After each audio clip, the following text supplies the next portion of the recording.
Yan tarot. Ah, oo. Kaya kailangan marunong ka talaga rin. Mga ano dito, mga adik-adik. Dami dyan. Tamad na kasi ako pag namalingki ako, pag nasa bahay na ako, may tindahan ako eh. Kaya tamad ako lumalabas. Kaya minsan pagka bago mamalingki, dinadaan ko dito. Kasi lang nakaraan, lagi ano, maraming ano dito. Pag mga may nakapila tatlo, hindi na ako tumutuloy.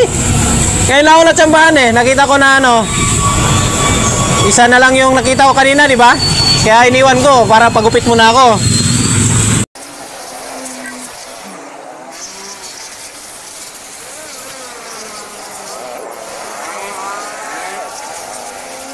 Ako nagpaganda niyan, kaya lang minsan tiyatamad ako. May pinapalitan na yung mga gulong yan, mga bago na yan eh. Mga gulong din na original yan. Yung iba na yan. Kailang palitan ng gulong yan. Yung ano, yung upuan, ilang takip na yan kasi maraming tambay sa amin. Kung di punitin, kaskasin. Mga bata, pag hindi mo balutin yan, pagkalikod mo, kung pulatin mo ano, yung preno, bali. Kasi sinakyan, ang dami. Bumagsak ngayon.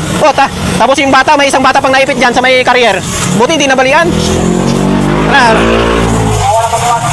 Yung mga lugar namin kasi walang sariling ano ba, squatter din. Kaya daming mga bata. Once na may motor nakaparada sa gilid, pag may isang akyat na lahat.